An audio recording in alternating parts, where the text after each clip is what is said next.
بسم الله الرحمن الرحيم. الحمد لله والصلاة والسلام على سيدنا محمد وعلى آله وأصحابه أجمعين. أما بعد.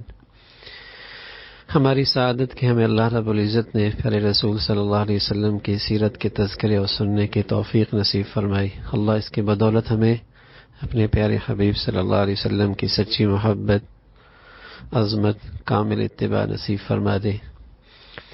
رسول اللہ صلی اللہ علیہ وسلم کی زندگی کا یہ حصہ کہ آپ علیہ الصلاۃ والسلام کی نبوت کے بعد اور دنیا سے وصال فرمانے تک دعوت اسلامی کے مختلف درجات ہیں، مختلف مرحلے ہیں. آپ علیہ الصلاۃ والسلام کی زندگی کا پہلا مرحلہ دعوت کا یہ خفیہ تھا، خفیہ دعوت، اور اس کا سلسلہ 3 سال تک جاری رہا. پھر دوسرا مرحلہ شروع ہوا اور یہ دعوت کا سلسلہ اعلانیہ تھا اور صرف زبان سے تھا، اور یہ سلسلہ ہجرت تک جاری رہا. اور پھر تیسرا مرحلہ اعلانیہ دعوت، زبان کے ساتھ بھی اور ساتھ ساتھ سرکشوں اور جنگ کا آغاز کرنے والوں کے ساتھ جنگ کرتے ہوئے یہ مرحلہ صلح حدیبیہ تک اس کا سلسلہ جاری رہا. اور دعوت کا چوتھا مرحلہ، یہ دعوت بھی اعلانیہ تھی اور ساتھ ساتھ مشرکین، ملحدین، بت پرستوں اور ان تمام لوگوں کے ساتھ جنگ کرتے ہوئے جنہوں نے راہ دعوت میں رکاوٹ کھڑی کی یا دعوت و تبلیغ کے باوجود اسلام قبول نہیں کیا. یہی وہ مرحلہ ہے جس پر اسلامی شریعت کا نظام قائم ہے کہ دعوت بھی ہو اور اس کے راستے میں آنے والی رکاوٹوں کے لیے پھر بزور بازو جہاد بھی ہو. تو یہ آپ کی زندگی کا چوتھا مرحلہ تھا. سب سے پہلے جو مرحلہ تھا وہ خفیہ دعوت کا تھا. پیارے رسول صلی اللہ علیہ وسلم حکم الہی کی تعمیل کرنے لگے. اللہ نے آپ کو حکم دیا، لوگوں کو میرا پیغام دو اور لوگوں کو اللہ رب العزت کی وحدانیت اور اس کی عبادت اور بت پرستی کو ترک کرنے کی دعوت دو. لیکن یہ کام آپ خفیہ طریقے سے انجام دینے لگے، اس اندیشے سے کہیں قریش جو شرک اور بت پرستی میں بڑے متعصب ہیں کہیں وہ بھڑک نہ جائیں. اس لیے پیارے رسول صلی اللہ علیہ وسلم قریش کے عمومی مجلسوں میں اپنی دعوت نہیں پیش کرتے تھے، بلکہ صرف آپ کے سامنے، اور آپ کی دعوت ان لوگوں کے سامنے ہوتی جن سے آپ کا کچھ تعلق تھا، جان پہچان ہوتی. سب سے پہلے جن خوش نصیب لوگوں کو دعوت اسلام کی قبولیت کی توفیق نصیب میں ہوئی ان میں حضرت خدیجہ ہیں، حضرت علی ہیں، اور آزاد کردہ غلام منہ بولے بیٹے زید بن حارثہ ہیں، حضرت ابو بکر ہیں، حضرت عثمان ہیں، زبیر بن عوام ہیں، عبد الرحمن بن عوف ہیں، سعد بن ابی وقاص ہیں، رضوان اللہ علیہم اجمعین. یہ وہ مبارک اور خوش نصیب ہستیاں ہیں جنہوں نے رسول اللہ صلی اللہ علیہ وسلم کی دعوت اسلام میں پہل کی اور سب سے پہلے آپ کی دعوت قبول کرنے والوں میں تھے. یہ لوگ نبی علیہ الصلاۃ والسلام سے خفیہ طریقے سے ملتے تھے، اور جب ان میں سے کسی کو عبادت کی ضرورت ہوتی تو مکہ کے گھاٹیوں میں چلا جاتا تھا تاکہ وہ قریش کی نگاہوں سے اوجھل ہو جائے. جب دارہ اسلام میں آنے والوں کی تعداد 30 سے بھی زائد ہو گئی، مرد بھی تھے، عورتیں بھی تھیں، تو رسول اللہ صلی اللہ علیہ وسلم نے پہلی تربیت گاہ، پہلی تعلیم گاہ، پہلی دینی درسگاہ حضرت ارقم بن ارقم کے گھر کو اس کے لیے اس کا انتخاب فرمایا. یہاں آپ کے پاس لوگ آتے، تعلیم حاصل کرتے، ان کی تربیت ہوتی، اور جب تعداد 40 تک ہو گئی تو ان میں اکثر تعداد ان لوگوں کی تھی جو فقراء تھے، غلام تھے، اور ان کی قریش کے ہاں کوئی خاص حیثیت نہیں تھی، وہ اسلام کے قبول کرنے میں سابقین میں تھے، انہیں پہلے ان دولت ملی۔ اب اس سے ہمیں یہ بات معلوم ہوئی کہ اسلام کی یہ ابتدائی دعوت جو آپ کی رازداری کی شکل میں تھی، یہ رازداری کسی خوف کی وجہ سے نہیں تھی، اس لیے کہ جب آپ کو اللہ رب العزت نے دعوت کی ذمہ داری آپ پہ ڈالی تو آپ سے یوں کہا یا ایھا المدثر قم فانذر، تو آپ کو یہ معلوم تھا کہ میں اللہ کا رسول ہوں، اور آپ کو یہ بھی یقین تھا کہ جس ذات نے مجھے رسول بنایا ہے، میرے اوپر یہ ذمہ داری ڈالی ہے، وہ میری حفاظت بھی فرمائیں گے اور مجھے لوگوں کے شر سے بھی بچائیں گے۔ تو اللہ کی طرف سے یہ حکم تھا کہ آپ اسی انداز سے لوگوں سے ملاقات کریں، خفیہ انداز میں لوگوں کو دعوت دیں۔ اگر آپ کو یہ حکم ہوتا کہ آپ علی الاعلان دعوت دیں تو آپ یقیناً ایک لمحے کے لیے بھی اس میں توقف نہ کرتے اور وہی طریقہ اختیار کرتے جس کا آپ کو حکم ملتا، لیکن اللہ نے آپ کو الہام کیا اور آپ کا الہام وہ وہی ہوا کرتا ہے۔ تو آپ علیہ الصلاۃ والسلام نے اپنی دعوت کا آغاز ابتداً خفیہ طور پہ کیا اور اسی کو اختیار کیا۔ ہر زمانے میں اس سے ہمیں یہ بات معلوم ہوئی کہ دعوت اسلام کی دعوت جن حضرات کو جن کی ذمہ داری ہے اور جن کو اللہ رب العزت نے اس راستے کے لیے قبول فرمایا ہے، انہیں ہر زمانے کے لحاظ سے دعوت کے انداز میں لچک رکھنی چاہیے۔ جس زمانے میں اس کا تعلق ہو اس کے مطابق دعوت پیش کرنے کی جیسی ضرورت ہو، رازداری، علی الاعلان، نرمی، سختی، موقع کی مناسبت سے دعوت کا کام کرنا چاہیے۔ اسلامی شریعت اس لچک کا تقاضا کرتی ہے، اور رسول اللہ صلی اللہ علیہ وسلم کی سیرت میں یہ سارے مراحل ہماری رہنمائی کرتے ہیں، لیکن ظاہر اس کا فیصلہ کرنے میں ہر حالت میں اس کا فیصلہ کرتے ہوئے کہ کون سا طریقہ اختیار کیا جائے، دعوت کا کون سا اسلوب اختیار کیا جائے، تو اس میں ہر حال میں مسلمانوں کا مفاد اور دعوت اسلامی کا مفاد پیش نظر ہو۔ کوئی دنیاوی غرض، کوئی اور مفادات وہ پیش نظر نہ ہو، بلکہ اسلامی دعوت کا مفاد کس میں ہے، مسلمانوں کا مفاد کس میں ہے، اسے دیکھا جائے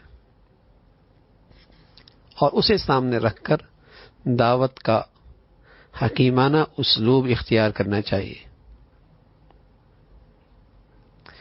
حاصل یہ ہے کہ اگر اعلان یا قتال کی وجہ سے دعوت کو نقصان پہنچتا ہو تو رازداری یا صلح واجب ہے، لیکن اگر اعلان دعوت پیش کی جا سکتی ہو اور ایسا کرنا فائدہ مند ہو تو اس معاملے میں رازداری برتنا جائز نہیں ہے۔ اگر طاقت بھی ہو اور دفاع کے وسائل بھی موجود ہوں تو ظالموں اور اسلامی دعوت کے بدخواہوں کے ساتھ صلح جائز نہیں ہے۔ اسی طرح اگر کافروں کے علاقوں میں گھس کر جہاد کرنے کے اسباب و وسائل بھی فراہم ہوں تو اس میں کوتاہی کی بالکل اجازت نہیں ہے۔ تو دعوت کے اسلوب میں جس کو آپ اختیار کر رہے ہیں، ہمیشہ مسلمانوں کا مفاد، اسلامی دعوت کا مفاد یہ مقدم ہونا چاہیے، اس پہ نظر رہنی چاہیے۔ دائرہ اسلام میں داخل ہونے والے سب سے پہلے لوگ کون لوگ تھے، اس میں حکمت کیا تھی؟ تو رسول اللہ صلی اللہ علیہ وسلم کی اس ابتدائی دعوت میں یہ بات نظر آتی ہے کہ ان میں اکثر لوگ غریب تھے، کمزور تھے، غلام تھے۔ اس کی کیا حکمت تھی اور اسلامی ریاست کی بنیاد اس قسم کے لوگوں پر قائم ہونے کا کیا راز تھا؟ تو ظاہر ہے اس کا جواب یہ ہے کہ انبیاء علیہ الصلاۃ والسلام کی دعوت کا اولین مرحلے میں فطرتی نتیجہ ہے کہ انبیاء کی پوری تاریخ اس پر گواہ ہے چاہے نوح علیہ الصلوۃ والسلام کا دور ہو اور چاہے دیگر انبیاء علیہ الصلوۃ والسلام کا دور ہو، سب سے پہلے کمزور لوگوں نے انبیاء علیہ الصلوۃ والسلام کی دعوت کو قبول فرمایا۔ حضرت نوح علیہ الصلوۃ والسلام کے زمانے میں تذکرہ ہے، ما نراک الا بشرا مثلنا وما نراک اتبعک الا الذین هم اراذلنا بادی الرأی۔ یہاں بھی کمزور لوگ جن کے بظاہر کوئی حیثیت نہیں تھی، انہوں نے پیغمبر کی دعوت کو قبول فرمایا۔ اسی طرح فرعون کے درباری حضرت موسیٰ علیہ الصلوۃ والسلام پر ایمان لانے والوں کو ذلیل اور کمزور خیال کیا کرتے تھے، اور انہیں ہلاک کرنے کا تذکرہ کرنے کے بعد اللہ نے یوں ارشاد فرمایا، وَأَوْرَثْنَا الْقَوْمَ الَّذِينَ كَانُوا يُسْتَضْعَفُونَ مَشَارِقَ الْأَرْضِ وَمَغَارِبَهَا الَّتِي بَارَكْنَا فِيهَا، کہ ان کی جگہ ہم نے ان لوگوں کو جو کمزور بنا رکھے گئے تھے اس زمین کا مشرق اور مغرب کا وارث بنا دیا، جسے ہم نے برکتوں سے مالا مال کیا تھا۔ حضرت صالح علیہ الصلوۃ والسلام کی زندگی دیکھیے، جنہیں قوم سمود کی طرف اللہ نے بھیجا تھا، اور اس قوم کے متکبر لیڈروں نے اس دعوت سے منہ پھیرا اور کمزور اور بے حیثیت لوگوں نے اس پر لبیک کہا۔ قال الملأ الذين استكبروا من قومي للذين استضعفوا لمن آمن منهم أتعلمون أن صالحا مرسل من ربي۔ تو یہاں بھی حضرت صالح علیہ الصلوۃ والسلام کے ماننے والے کمزور لوگ تھے۔ تو اس میں کیا حکمت ہے؟ اس میں کیا حکمت ہے؟ تو بات یہ ہے کہ اس کی وضاحت ہمیں اس واقعے سے خوب ملے گی کہ جب رسول اللہ صلی اللہ علیہ وسلم کے ایک صحابی قادسیہ کے موقع پہ سپر سالار، جو ایرانی فوج کا سپر سالار تھا، رستم تھا، اور حضرت سعد ابن وقاص کی فوج کے معمولی سپاہی ربیع ابن عامر کے درمیان ایک گفتگو ہوئی، اس سے ہمیں اندازہ ہوگا۔ رستم نے ان سے دریافت کیا کہ تم ہم سے جنگ کرنے اور ہمارے علاقوں میں گھس آنے پر کس چیز نے تمہیں آمادہ کیا؟ تم ہمارے پاس کیوں آئے ہو؟ انہوں نے جواب دیا کہ ہم اس لیے آئے کہ تاکہ اللہ کے بندوں کو انسانوں کی غلامی سے نکال کر خدائے واحد کی غلامی میں لے آئے۔ پھر انہوں نے رستم کے دائیں بائیں صف بستہ اور سر جھکائے درباریوں کو دیکھا اور حیرت اور تعجب سے فرمایا، ہم اب تک تم لوگوں کو عقل مند سمجھتے تھے، اور ہمیں تمہارے بارے میں یہ خبر پہنچی تھی کہ تم سمجھدار لوگ، عقل مند لوگ ہو، لیکن میں تو یہ دیکھ کر رہا ہوں کہ تم سے زیادہ بیوقوف قوم اور کوئی نہیں۔ ہم مسلمانوں میں کوئی کسی کو غلام نہیں بناتا۔ میرا تو خیال تھا کہ تم لوگ بھی اسی طرح ایک دوسرے کے ساتھ ہمدردی کا معاملہ کرتے ہوگے، احسان کا معاملہ کرتے ہوگے جیسے ہم کرتے ہیں، لیکن جو میں کچھ دیکھ رہا ہوں یہ بالکل اس کے برعکس ہے۔ تم میں سے بعض لوگ تو دوسروں پر خدا بنے بیٹھے۔ یہ سن کر کمزور اور معمولی حیثیت کے لوگ آپس میں چیمگوئیاں کرنے لگے۔ اللہ کی قسم، اس عربی شخص نے سچ کہا۔ وہ آپس میں اس قسم کی گفتگو کرنے لگے۔ سردار اور جو طبقہ تھا، ان پر حضرت ربیع کی یہ بات بجلی بن کر گری اور لرزہ برندام ہو گئے۔ ایک دوسرے سے کہنے لگے، اس نے تو ایسی بات کہہ دی کہ ہمارے غلام ان کی طرف کھینچے جا رہے ہیں ان کی گفتگو کی طرف۔ تو اس کا مطلب یہ نہیں کہ جن کمزور لوگوں نے سب سے پہلے اسلام قبول کیا وہ اس میں مخلص نہیں تھے، ان کا ایمان بے غرض نہیں تھا، ایسی بات نہیں تھی۔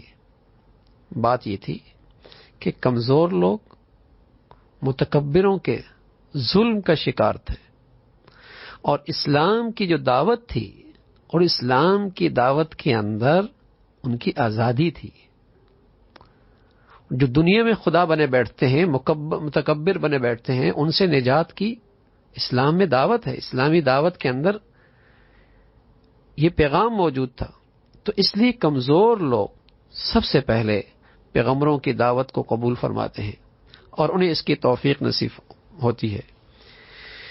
یہی وجہ ہے کہ جب رسول اللہ صلی اللہ علیہ وسلم نے دعوت دی تو آپ کی دعوت میں جو سب سے آگے آگے تھے، اگرچہ وہ اجمی تھے، صہیب تھے اور بلال تھے، یہ لوگ آپ کی دعوت قبول کرنے میں آگے آگے تھے۔ انہیں نظر آ رہا تھا کہ اسلام کی دعوت میں انسانیت کی عزت ہے، حرمت کا لحاظ ہے، اور انسان کا تحفظ موجود ہے، اور دنیا کے جابر اور ظالم لوگوں سے نجات کا پیغام اسلام کی دعوت میں موجود ہے۔ تو سب سے پہلے فطری طور پہ اسلام کی دعوت کو قبول کرنے لگے۔ پھر اس کے بعد اعلانیہ دعوت کا دور آیا،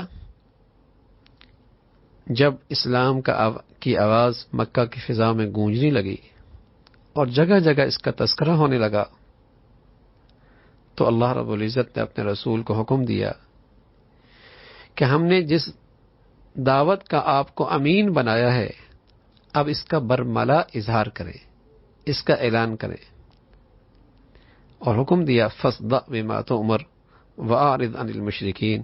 اے نبی، جس چیز کا آپ کو حکم ملا ہے اسے پکار کر کہہ دیجئے، اور شرک کرنے والوں کی ذرا بھی پرواہ نہ کیجیے۔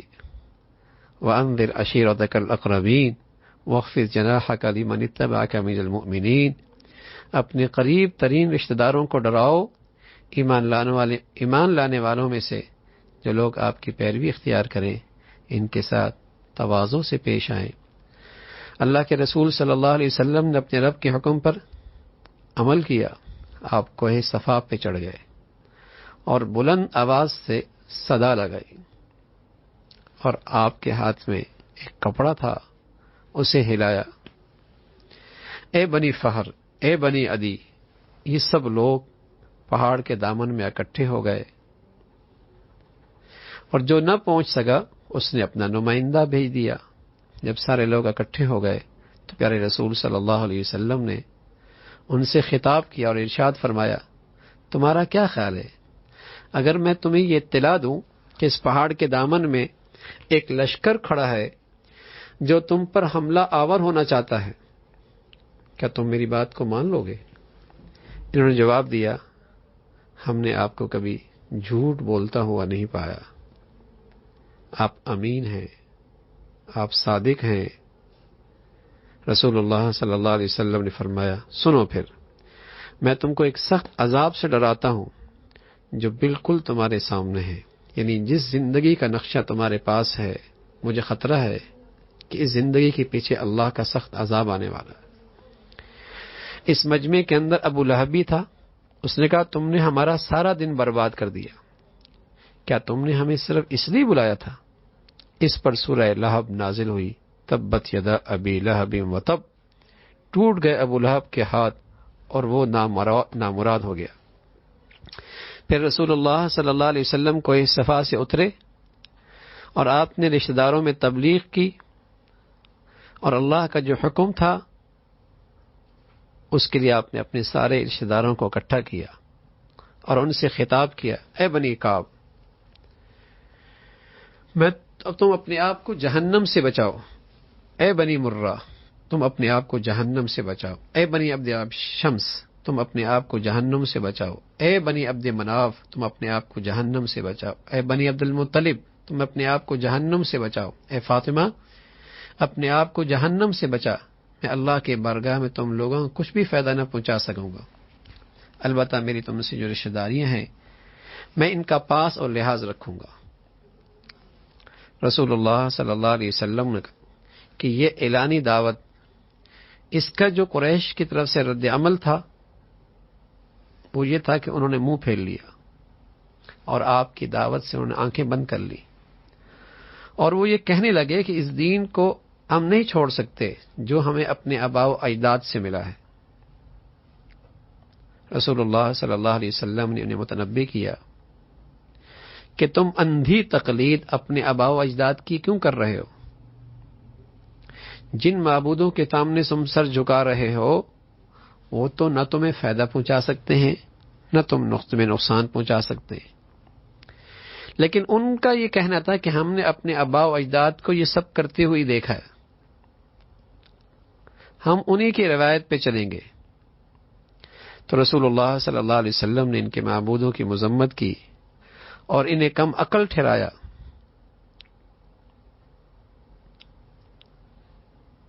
تو ظاہر ہے جب یہ صورتحال ہوئی تو قریش اور یہ مشرکین یہ آپ کے لیے آپ کی مخالفت میں اور آپ کی دشمنی میں کمر بستہ ہو گئے۔ صرف چند لوگوں نے آپ کی دعوت پہ لبیک کہا۔ آپ کے چچا ابو طالب نے اگرچہ اسلام قبول نہیں کیا لیکن آپ کی سرپرستی اور حمایت کی، اور مخالفتوں کے ہجوم میں ہمیشہ آپ کی حفاظت میں سب سے آگے تھے۔ تو یہ بات پیش نظر رہے کہ رسول اللہ صلی اللہ علیہ وسلم کی دعوت کا مقصد عرب قومیت کی ترویج نہیں تھی۔ اگر عرب قومیت کی ترویج ہوتی تو آپ کی دعوت پہ اجمی لوگ، دور دراز سے آئے ہوئے لوگ کبھی لبیک نہ کہتے، اور اتنے عرصے محنت کے باوجود چند لوگ مسلمان نہ ہوتے اور آپ کی دعوت قبول نہ کرتے۔ تو آپ علیہ الصلوۃ والسلام کی دعوت عربی قومیت کی ترویج نہیں تھی، بلکہ وہ تو اللہ کا ایک پیغام تھا جو آپ پر اللہ رب العزت نے رسالت کی شکل میں اور نبوت کی شکل میں جو ذمہ داری ڈالی تھی اس کو پورا کرنا تھا۔ پھر اللہ رب العزت نے جو آپ کو حکم دیا کہ آپ اپنے رشتہ داروں کو دعوت دیں، تو یہ ذمہ داری یہ آپ کی ایک اور ذمہ داری تھی کہ ذمہ داری کا سب سے ادنا درجہ یہ کہ آدمی اپنی ذات کا ذمہ دار ہو۔ اس درجے کا حق ادا کرنے کے لیے وحی کا آغاز ہوا، اور پھر کچھ عرصے تک وحی کا سلسلہ منقطع ہو گیا، تاکہ آپ اچھے طریقے سے جان لیں کہ خود آپ کو یقین ہو جائے اپنی رسالت پہ۔ یہ موقع ملا۔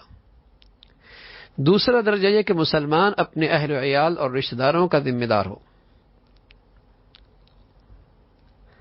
اور اس ذمہ داری کا حق ادا کرنے کی ہدایت دینے کے لیے اللہ تعالی نے دعوت کا یہ پیغام علی الاعلان اس کا حکم دیا کہ آپ اپنے خاندان کو، اپنے رشتہ داروں کو جن کے درمیان آپ رہتے ہیں، انہیں اللہ کا پیغام دیں۔ اور تیسرا درجہ یہ ہے کہ آپ محلے، شہر، ان کو دعوت دیں۔ یہ مختلف مرحلے ہیں جن کا اللہ رب العزت نے آپ پر ذمہ داری ڈالی ہے۔ یہ مسلمانوں کی بھی ذمہ داری ہے کہ ہر فرد پہلے نمبر پہ اپنی ذات کے لحاظ سے ذمہ دار ہے۔ جو خاندان کا سربراہ ہے وہ اپنے خاندان کے لحاظ سے ذمہ دار ہے، اور ایک عالم اور ایک حاکم وہ اپنی رعایا اور اپنے ماتحت کے لحاظ سے اس دعوت کا ذمہ دار ہے۔ تو رسول اللہ صلی اللہ علیہ وسلم تو چونکہ سارے عالم کے اور ساری دنیا کے پیغمبر تھے، تو آپ کا پھر چوتھا مرحلہ یہ ہے کہ آپ ساری دنیا کے لیے اللہ کا پیغام پہنچانے والے ہیں۔ تو یہ آپ کی ذمہ داری کی مختلف شکلیں ہیں، اور امت کے افراد بھی اپنی اپنی حیثیت کے لحاظ سے اس دعوت کے ذمہ دار ہیں۔ اور یہ سلسلہ آگے چلتا رہا، اور چلتے چلتے پھر آپ علیہ الصلوۃ والسلام کو قریش کی طرف سے سخت ایذائیں اور سخت تکالیف آپ کو اٹھانی پڑی، اس لیے کہ قریش کی دشمنی میں بڑی شدت آ گئی تھی۔ انہوں نے آپ کو اذیت پہنچانے کے لیے نئے نئے طریقے اختیار کیے۔ حضرت عبداللہ ابن عمر فرمانے لگے، عمرو ابن عاص فرمانے لگے، ایک مرتبہ رسول اللہ صلی اللہ علیہ وسلم اپنے حجرے میں نماز پڑھ رہے تھے، عقبہ آیا اور اس نے آپ کے گلے میں چادر ڈالی، اتنے زور سے بل دیا کہ آپ کا گلا گھٹنے لگا۔ حضرت ابوبکر رضی اللہ عنہ آگے بڑھے اور اس کا کندھا پکڑ کر اسے نبی علیہ الصلوۃ والسلام کے پاس سے ہٹایا اور فرمایا، کیا تم لوگ ایک شخص کو مار اس لیے اس کی جان لینا چاہتے ہو کہ وہ یہ کہتا ہے کہ میرا رب اللہ ہے؟ اسی طرح عبداللہ ابن عمر فرماتے ہیں، ایک مرتبہ رسول اللہ صلی اللہ علیہ وسلم حرم میں نماز پڑھ رہے تھے، اور وہاں قریش کے چند سردار بھی موجود تھے۔ عقبہ ابن ابی معیط تھے، وہ اونٹ کی اوج لے کر آیا، اوجری لے کے آیا۔ جب آپ سجدے میں گئے تو اس نے اس کو آپ کے پیٹھ پہ ڈال دیا، اس بوجھ سے آپ اپنا سر بھی نہ اٹھا سکے، یہاں تک کہ آپ کی بیٹی فاطمہ رضی اللہ تعالیٰ عنہ آئی اور آپ کی پیٹھ سے اسے ہٹایا۔ یہ حرکت دیکھ کر انہوں نے بد دعا دی۔ جب رسول اللہ صلی اللہ علیہ وسلم سرداران قریش کی مجلسوں میں جاتے اور ان کے قریب سے گزرتے تو وہ آپ کا مذاق اڑاتے، فکرے کستے، آپ کو ستانے کی نئی نئی شکلیں اور حربے استعمال کرتے۔ ایک مرتبہ آپ علیہ الصلوۃ والسلام مکہ کے گلی سے گزر رہے تھے، ایک شخص نے مٹھی میں لی اور آپ کے سر پہ ڈال دی۔ آپ اسی حال میں گھر تشریف لائے، آپ کی شہزادی نے آپ کا سر دھلایا اور یہ حالت دیکھ کر وہ رونے لگی تو پیارے رسول صلی اللہ علیہ وسلم نے فرمایا بیٹی مت رو، اللہ تمہارے باپ کی حفاظت فرمائیں گے۔ اور یہی حال آپ کے اصحاب کے ساتھ بھی تھا، وہ بھی مختلف قسم کی اذیتیں برداشت کر رہے تھے، ان پر بھی مظالم ڈھائے جا رہے تھے۔ کچھ تو ایسے تھے کہ ان مظالم کی وجہ سے جان سے بھی ہاتھ دھو بیٹھے، کسی کی بینائی چلی گئی، لیکن انہوں نے اپنے اللہ کے دین سے رشتہ نہ توڑا، بڑے بڑے مصائب کے پہاڑ ان پہ توڑے گئے۔ بطور نمونہ ہم حضرت خباب کا تذکرہ کرتے ہیں، امام بخاری رحمۃ اللہ علیہ فرماتے ہیں کہ نبی علیہ الصلوۃ والسلام کی خدمت میں حضرت خباب حاضر ہوئے، آپ خانہ کعبہ کے سائے میں تشریف فرما تھے، چادر اوڑھے ہوئے بیٹھے تھے۔ اس وقت ہمیں مشرکین کے جانب سے سخت اذیتیں پہنچ رہی تھیں۔ حضرت خباب کہنے لگے، میں نے عرض کیا اے اللہ کے رسول اب ہمارے لیے دعا فرمائے نا، اب ہمارے لیے دعا فرمائے نا، اب ہمارے لیے دعا کیوں نہیں فرما رہے؟ یہ سننا تھا کہ آپ اٹھ کر بیٹھ گئے اور آپ کا چہرہ سرخ ہو گیا۔ آپ نے فرمایا جو لوگ تم سے پہلے تھے ان کے جسموں کو لوہے کی کنگھیوں ان پہ چلائی گئی، جس سے گوشت اور پٹھے ہڈیوں سے الگ ہو جاتے تھے، اس کے باوجود وہ دین حق پہ جمے رہے۔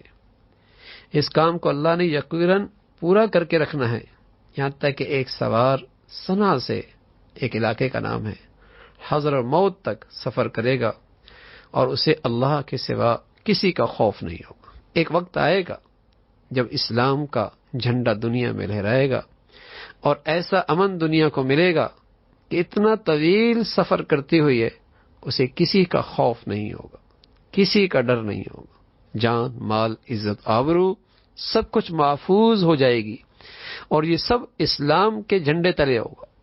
تو رسول اللہ صلی اللہ علیہ وسلم نے فرمایا کہ یہ قربانی کا دور ہے، آزمائشوں کا دور ہے، یہ گزر جائے گا، ایک دور پھر امن کا بھی آئے گا۔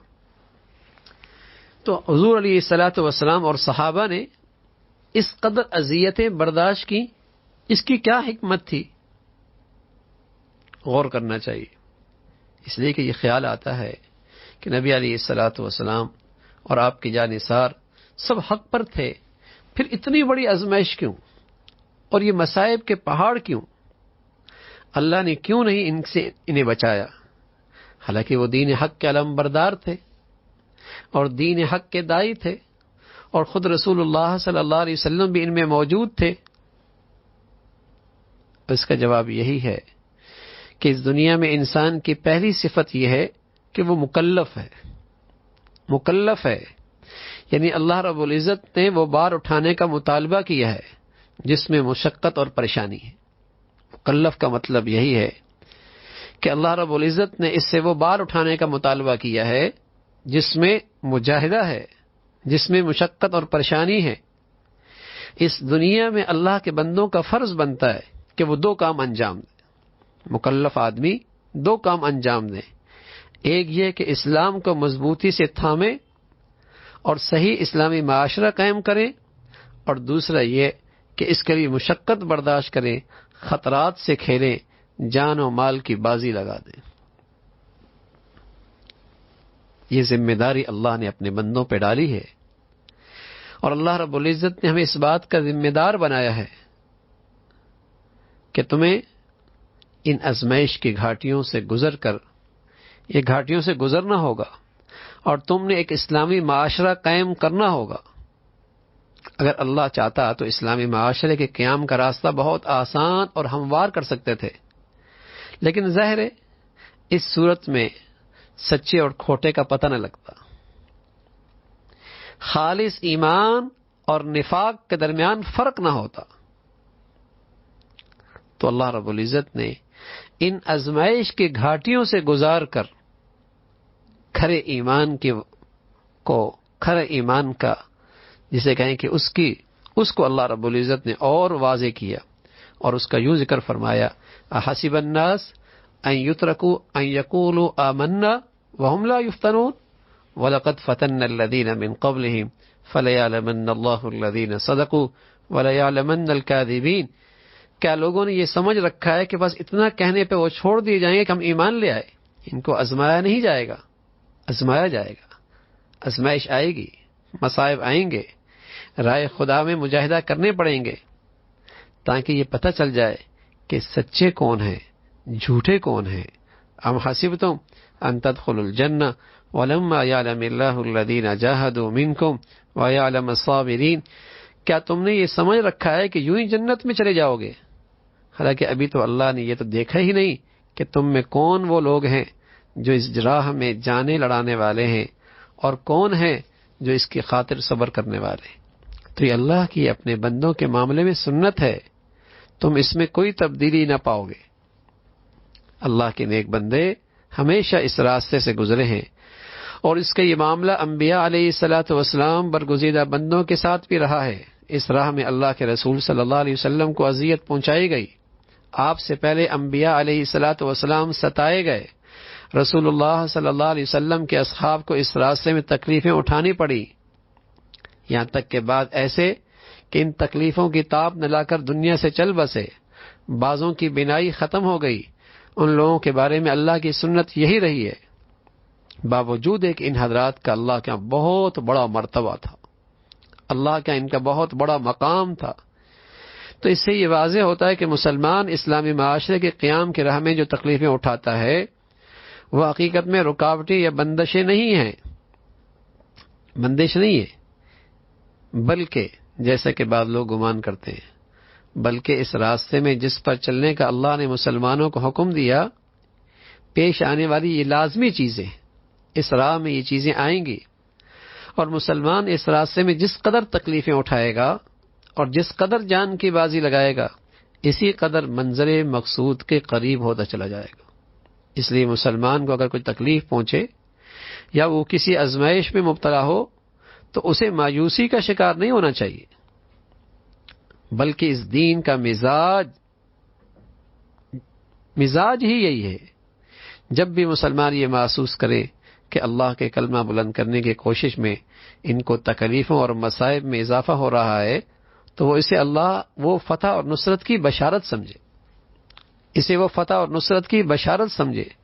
اور اس کے لیے واضح دلیل قرآن کی یہ آیت ہے ام حسبتم ان تدخلوا الجنہ ولما یأتکم مثل الذین خلوا من قبلکم مستهم البأساء والضراء وزلزلوا حتى يقول الرسول والذین آمنوا معه متى نصر اللہ. جو لوگ اسلامی دعوت کا مزاج نہیں سمجھتے تھے اور اس وہم میں مبتلا ہو گئے تھے کہ اس راہ میں پیش آنے والی تکلیفیں اذیتیں نصرت الہی سے محروم ہونے کی علامتیں، ان کو اللہ نے جواب دیا کہ یہ اذیتیں یا تکلیفیں اللہ کی مدد سے محروم ہونے کا ذریعہ نہیں، بلکہ یہ تو اللہ کی مدد اور نصرت کے قریب ہونے کے سارے راستے ہیں. اس سے تم اللہ کی مدد اور نصرت کے قریب ہو رہے ہو. حضرت خباب ابن ارز کا واقعہ ہے، انہوں نے اللہ کے راہ میں سخت تکلیفیں اٹھائیں، رسول اللہ صلی اللہ علیہ وسلم کی خدمت میں حاضر ہوئے اور آپ کے سامنے ان مصائب کا تذکرہ کیا اور مسلمانوں کے لیے نصرت کی دعا کی درخواست کی. تو اس موقع پہ رسول اللہ صلی اللہ علیہ وسلم نے جو جواب دیا اس کا مفہوم یہی تھا، اگر تمہیں ان مصیبتوں اور اذیتوں پہ تعجب ہے اور تم حیرت زدہ ہو کہ اللہ کے راستے میں یہ سب کچھ کیوں ہو رہا ہے تو تمہیں جان لینا چاہیے اس راستے میں یہ سب کچھ پیش ہو کے رہے گا اور اس قسم کے مصائب سے گزرنا پڑے گا، اور اللہ کے نیک بندوں کے لیے اللہ کی سنت یہی رہی ہے. اور اس سے پہلے بھی لوگوں کے ساتھ یہ معاملہ ہوا، لوہے کی کنگھیوں سے ان کے جسم کو ہڈیوں سے الگ کیا گیا، گوشت کو الگ کیا گیا، تو رسول اللہ صلی اللہ علیہ وسلم نے انہیں یہ ساری باتیں سنائی اور بتایا کہ یہ سب کچھ ہو کے رہنا ہے. پھر ایک وقت آئے گا جب یہ قربانی اللہ کو پسند آئے گی تو اللہ ایسا اسلام کا ماحول عطا فرما دیں گے کہ پھر لوگ صنعاء سے چلیں گے اور حضرت موت تک پہنچیں گے. اتنی طویل مسافت ہوگی لیکن امن ہی امن ہوگا، سلامتی ہی سلامتی ہوگی، کسی کا کوئی ڈر نہیں ہوگا سوائے اللہ کے. یہی راز ہے. اس بات میں نبی علیہ الصلوۃ والسلام نے اگرچہ اپنے اصحاب کو خوشخبری دے دی تھی کہ ان قریب ایران اور روم کے ملکوں کی فتح اللہ عطا فرما دیں گے، لیکن اس کے باوجود یہ ممالک آپ کی وفات کے کافی دنوں بعد فتح ہو سکے.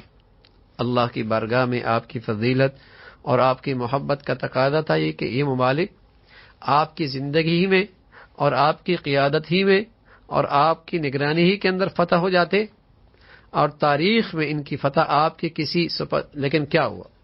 لیکن ہوا کیا کہ آپ کے سچے پیروکار تھے ان کے دور میں یہ ملک فتح ہوئے. تو بات یہ تھی کہ جب تک رسول اللہ صلی اللہ علیہ وسلم موجود تھے اس وقت تک قربانی اس سطح تک نہیں آئی تھی جو ان فتوحات کی قیمت تھی. جب وہ قربانی اس سطح تک آ گئی تو اللہ رب العزت نے مسلمانوں کو ان ممالک کی فتح بھی عطا فرما دی.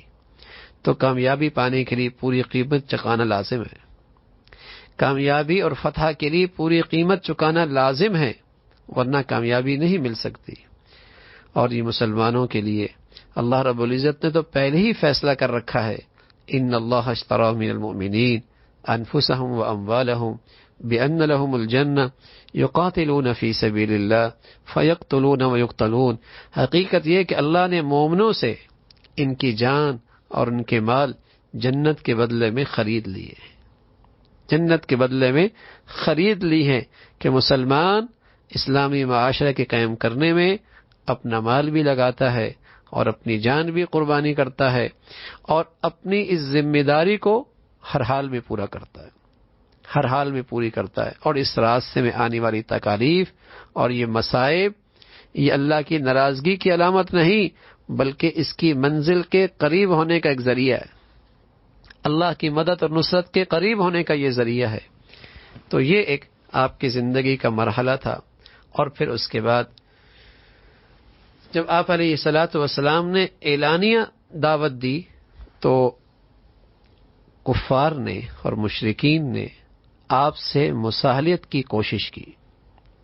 عتبہ جو اپنی قوم کے سرداروں میں سے تھا اور وہ صاحب رائے سمجھا جاتا تھا، ایک مرتبہ قریش کے ایک مجلس میں اس نے تجویز رکھی کہ سرداران قریش، اگر آپ لوگوں کی رائے ہو تو میں محمد صلی اللہ علیہ وسلم کے پاس جا کر ان سے گفتگو کروں اور ان کے سامنے چند تجاویز رکھوں اور ان میں سے جس تجویز کو وہ مان لے اسے ہم بھی قبول کر لیں اور یوں وہ ہماری مخالفت سے باز آ جائے. ان لوگوں نے کہا ہاں ٹھیک ہے ابو ولید جاؤ تم بات کر کے آؤ. عتبہ رسول اللہ صلی اللہ علیہ وسلم کی خدمت میں آیا اور آپ کے پاس آ کے بیٹھا اور کہا بھتیجے ہمارے خاندان میں تمہیں بڑی عزت حاصل ہے، جس اعلیٰ حسب نسب کے تم مالک ہو اس سے تم خوب واقف ہو. تم اپنی قوم کے سامنے ایک بڑی مصیبت لا کھڑی کی ہے تم نے، اور تم جماعت میں تم نے تفرقہ ڈال دیا ہے اور تم نے پوری قوم کو بیوقوف ٹھہرایا ہے. میری بات سنو، کچھ تجویزیں ہیں تمہارے سامنے میں رکھتا ہوں، غور کرو، شاید کہ معاملہ ہماری مصالحت کا ہو جائے. رسول اللہ صلی اللہ علیہ وسلم نے فرمایا بھائی کہو میں سنتا ہوں. اس نے کہا بھتیجے یہ جو تم نے کام شروع کیا ہے اگر اس سے تمہارا مقصد دولت ہے، مال حاصل کرنا ہے تو ہم سب مل کر تم کو اتنا کچھ دے دیں گے کہ تم ہم میں سے سب سے زیادہ مالدار بن جاؤ گے. اور اگر اس سے تمہارا مقصود اس دعوت سے اور اس کام سے بڑائی ہے، سرداری ہے، تو ہم تمہیں اپنا سردار مان لیتے ہیں. اور اگر تمہیں بادشاہت چاہیے تو ہم تمہیں بادشاہ بنا لیں گے. اور اگر تمہیں کوئی آسیب ہے، کوئی بیماری لگی ہوئی ہے اور تم اس کا علاج کرنے کی تمہیں قدرت نہیں ہے تو ہم بہترین اطباء بلوا لیتے ہیں، ہم سب مل کر اپنے خرچ پہ تمہارا علاج کرائیں گے۔ عتبہ یہ کہہ کر ابھی خاموش ہوا تو رسول اللہ صلی اللہ علیہ وسلم نے فرمایا کہ ابو ولید، جو کچھ کہنا تھا آپ کہہ چکے؟ اس نے کہا ہاں۔ تو آپ علیہ الصلوۃ والسلام نے فرمایا اب میری سنیے۔